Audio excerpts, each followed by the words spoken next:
네, 오늘 오전 일본이 우리나라를 백색 국가에서 제외한다는 시행령 개정안을 관보를 통해 공포를 했습니다. 이러한 한일 갈등 문제, 또 계속되고 있는 북한의 미사일 발사까지 우리나라 둘러싼 여러 환경 만만치가 않습니다. 어제 시사본부 정치화투 시간에 더불어민주당과 바른미래당 의원의 의견을 들어봤고요. 오늘은 자유한국당 쪽 입장을 여쭤보겠습니다. 자유한국당 김용태 의원을 연결하겠습니다. 안녕하십니까? 안녕하십니까? 김용태입니다. 네, 그 페이스북에 글을 쓰셨더라고요. 예. 한일 갈등 관련해서 선악의 문제로 접근하는 것이 아니라 철저하게 국익 입장에서 풀어야 한다, 이런 글을 올리셨는데 먼저 구체적으로 어떤 내용인지 좀 설명을 좀 해주세요. 이 문제 심판이 누구죠? 한국 법원입니까? 한국 여론입니까? 국제 외교 무대입니다. 네. 세계 외교 무대에서는 한국과 일본 주장 모두 다 들을 겁니다. 네. 우리가 주장하는 대법원 판결과 일본이 주장하는 국가 간 협정 파기 다 들을 겁니다. 네. 심판 보기를 포기하거나 서로 양보해서 잘해보라는 중재가 아마 다일 겁니다. 네. 가장 악몽이 외교 무대에서 늘 그러하듯이 힘의 논리에 따라 움직일 수 있습니다. 이 현실을 직시하자는 거죠. 우리 논리대로, 우리 감정대로 안 되는 것이 네. 국제 외교 무대라는 점 분명히 명심하자는 게 제 퀴즈였습니다. 예, 우리 논리나 감정이 있겠지만 이것이 국제 무대에서는 통하지 않을 수 있기 때문에 국익 입장에서 풀어야 한다. 예. 예. 이러한 일본의 경제 도발에 대해서 우리 정부 쪽에서 여러 가지 의견들이나 대안들을 내놓고 있습니다. 거기에 대해서 좀 의견도 좀 여쭤볼까 하는데요. 먼저 그 정부가 일본산 폐기물이라든가 석탄재에 대한 검사 강화 검토하겠다. 또 일본산 공산품의 방사능 검사를 강화하는 방안도 거론되고 있는데 이러한 대응은 어떻게 평가를 하실까요? 누가 손해죠? 일본 여행 가지 않으면 예. 일본 관광산업에 일부 타격을 줄 수 있겠죠. 네. 그러나 일본은 중국 등 다른 나라 관광객 유치로 손실을 만회할 겁니다. 게다가 우리 항공사, 우리 여행사, 우리 관광가이드, 일본 내에서 한국 관광객을 상대로 해서 돈을 모시는 제1교포, 일본 체류 한국인 등 이 사람들은 아마 개별적인 타격 입을 겁니다. 네. 더 중요한 것은 이 방사능 문제 삼아서 우리가 일본에 타격을 준다는데요. 이 말은 일본의 백색 국가 제외는 네. 혜택을 폐지하는 거거든요. 네. 그런데 우리의 이러한 조치는 비관세 장벽을 통한 불이익을 주는 겁니다. 아마 이렇게 되면 일본한테 더 큰 명분을 주는 정말 그런 우려를 범할 수 있을 겁니다. 정말 매우 신중해야 됩니다. 그러면 이 갈등을 해결하기 위해서 정부라든가 국회 차원에서 어떤 조치를 해야 한다고 말씀하실지요? 맨 먼저 네. 정신 차리고 침착해져야죠. 네. 조국 우리 전 민정수석이나 소영호 중구청장 같이 국민들보다 본인들이 더 흥분해서 반일 감정 조작하면 되겠어요. 특히 분명히 말씀드리지만 네. 조국 수석 언동, 이 사태 해결 출루를 봉쇄하는 가장 큰 걸림돌이라는 거. 따라서 정말 나라 조금이라도 생각하고 이 문제 해결하고 싶으면 조국 전 수석 입 다물기 바랍니다. 네. 그리고 예.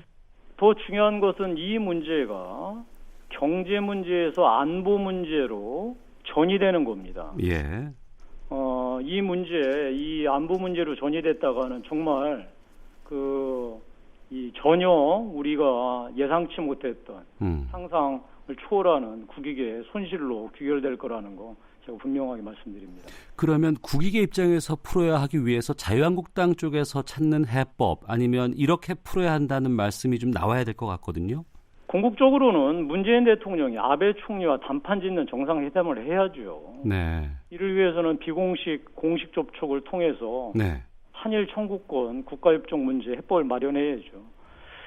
중요한 것은 한국 대법원 판결 때문에 일본 주장 절대 수용할 수 없다라는 전제로 협상안을 만들면 예. 아무것도 되지 않는다는 겁니다. 이것은 이것은 한국 내 법의 문제가 아니라 국가 간 협정 문제고 외교 문제라는 겁니다.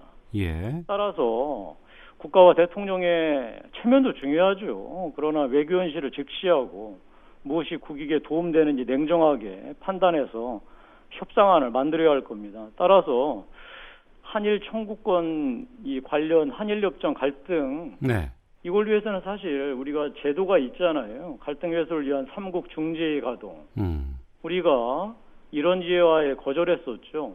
근데 지금은 이 안까지 포함해서 우리가 네. 협상안을 만들고 그 협상안을 갖고서 문재인 대통령이 아베 총리와 단판 짓는 방식으로 문제를 풀어야 될 겁니다.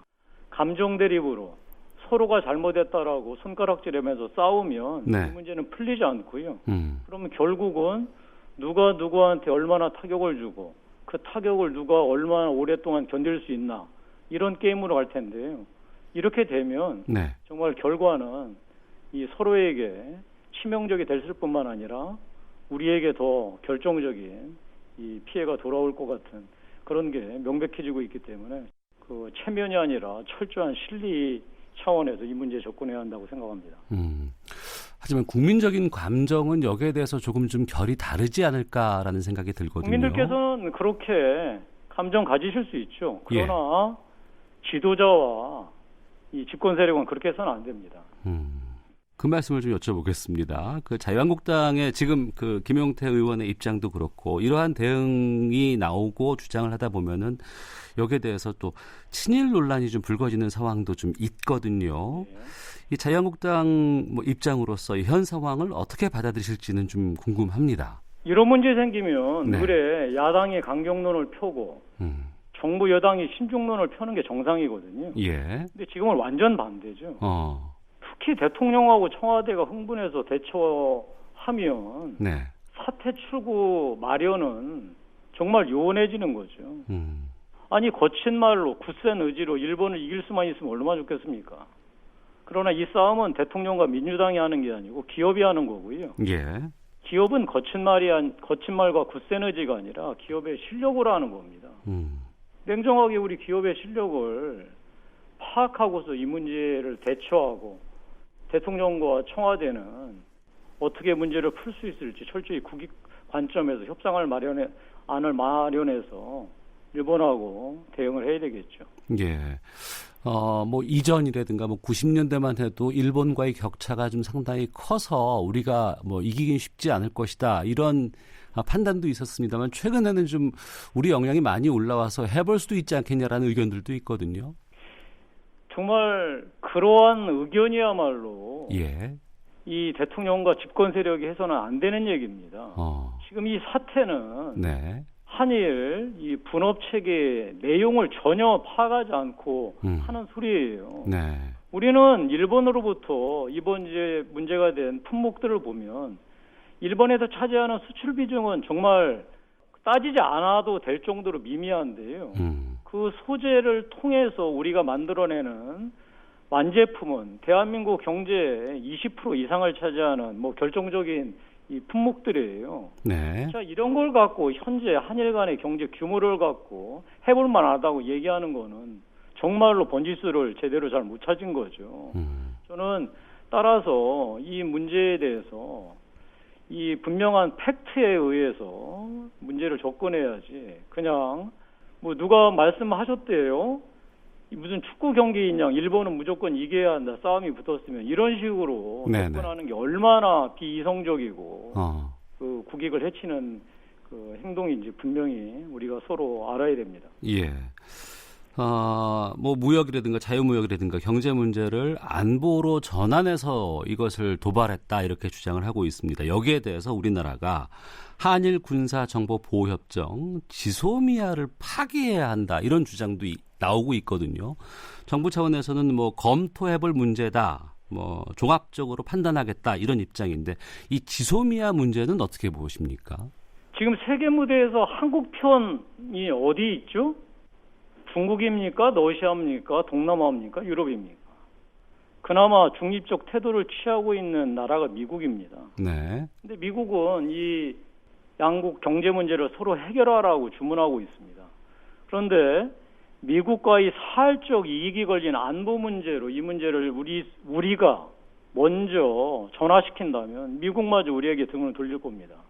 이거는 국내에서 야당 상대로 게임하는 거하고는 차원이 다른 문제입니다. 어떤 경우라도 이 경제 문제를 안보 문제로 비화시켜서 미국을 적으로 돌리는 것은 절대로 피해야 합니다. 네. 자유한국당 김용태 의원과 함께 말씀 나누고 있는데요. 남북 경제 협력을 통해서 일본을 따라잡을 수 있을 것이다. 문재인 대통령의 수석보좌관 회의에서 나온 발언입니다. 여기에 대해서 황교안 대표가 미사일 쏘는 사람들과 어떻게 경협을 하나라고 비판을 했는데 의원님께서는 이 문재인 대통령의 발언 어떻게 생각하시는지요? 북한하고 기술을 협력하겠다는 겁니까? 북한의 소비 무대를 우리 쪽으로 지금 당기겠다는 겁니까? 저는 도대체 문재인 대통령이 이 문제를 해결하는 데 있어서 북한을 끌어당기는 게 도대체가 이런 좀 뚱딴지 같은 소리가 어딨나 싶었습니다. 네. 지금 우리의 완제품을 북한에 우리가 팔 수가 있겠어요? 북한의 기술을 한국 기업에 접목시켜서 일본의 지금 현재 이 경제 보복을 이겨낼 수 있겠어요? 도대체 이 상황에서 그 얘기가 나왔다는 게 저는 처음에는 제 귀를 의심했습니다. 네. 이거는 뭐 번지수를 잘못 찾아도 정말 잘못 찾은 거고요. 예. 이 문제를 북한화를 끌어들여서 될 문제가 아니라는 점은 분명하기 때문에 냉정해져야 한다는 점으로 다시 한번 말씀드리면서 이 문제에 대답을 가름하겠습니다. 예. 연장해서 지금 북한에서 계속 그 미사일 발사체를 지금 쏘아 올리고 있는 상황입니다. 이 북한의 의도는 뭐라고 판단하세요? 당연히 미국하고 협상하는 데 유리한 고지를 차지하려고 하는 거겠죠. 예. 근데 저는 우리 다른 보수적 시각을 가진 분들하고 조금 이 문제는 다르게 보는데요. 네. 사실 우리가 가장 걱정할 게 미국이 미국을 겨냥하는 ICBM만 없으면 북한의 이런 도발들은 묵인하겠다라고 하는 이런 태도가 저는 정말 더 큰 문제라고 생각합니다. 그거는 완전히 사실 미국 국익 관점뿐만 아니라 트럼프의 재선 전략의 일환이거든요. 네. 이런 상황에서 북한의 도발이 계속 누적된다면 이 한반도에서 이 문제 해결하는 한국의 주도권은 완전히 상실되는 거니까요. 네. 저는 따라서 이런 것들이 사실은 크게 보면 한미동맹이 결정적으로 약화되면서 벌어지는 사태이기 때문에 그리고 우리가 일본하고 또 이렇게 싸우면서 이 북한에 대한 저런 도발을 광범위하게 억제할 수 있는 힘을 상실했기 때문에 벌어지는 것이라요. 이 문제를 북한 이 핵미사일 문제를 풀기 위해서라도 한미동맹 나아가서 한미일 안보 동맹 체제를 깨는 우는 절대로 범해서는 안 됩니다. 예, 북한 도발까지 포함해서 한미일 간의 안보 동맹 더욱더 굳건히 지켜야 한다. 예, 그렇습니다. 마지막으로 최근 여론조사 잠깐 좀 여쭤보겠습니다. 차기 대권 후보로 이낙연 총리가 크게 지지를 받고 있다고 하고 한동안 황교안 대표가 계속 높은 순위에 이름을 올리고 있습니다만 지지도가 좀 떨어지는 추세인데 이 자유한국당의 최근의 여론의 행보는 어떻게 평가를 하실까요? 이낙연 총리야 국정 수행하면서 워낙 안정적인 모습을 보여주니까 지지도가 당연히 높을 수밖에 없죠. 특히나 민주당 지지 그룹 내에서도 이낙연 총리는 정말로 제대로 된 지도자로서 충분히 자리매김할 수 있겠구나라는 걸 저는 증명해왔다고 봅니다. 네. 황교안 대표도 사실 얼마 되지는 않았지만 지금 현재 20% 안팎의 지지도를 확보하고 있는 것은 굉장히 유의미한 일이죠. 사실 황교안 대표 이전에는 대선 주자 지지도 보면은 거의 다 민주당 일색이었잖아요. 예. 그런 면에서 황교안 대표가 나름 선전하고 있다고 보고 다만 지금 한국당 지지도가 박스권에 갇혀서 꼼짝달싹 못하고 있기 때문에 이것을 돌파할 무언가 큰 정치적인 행보, 특히 정치적 결단, 그 결단에는 역시 보수 대통합이겠죠. 이거에 대한 큼직큼직한 행보가 있어야지 황교안 대표도 명실상부한 이 보수 대력을 대표하는 대권 주자로 다시 상승할 거라고 생각합니다. 알겠습니다. 당내 문제에서 여쭐 게 좀 많이 있는데 다음에 좀 기회가 되면 좀 또 말씀 나누도록 하겠습니다. 오늘 말씀 고맙습니다. 예, 고맙습니다. 네, 지금까지 자유한국당 김용태 의원과 함께했습니다.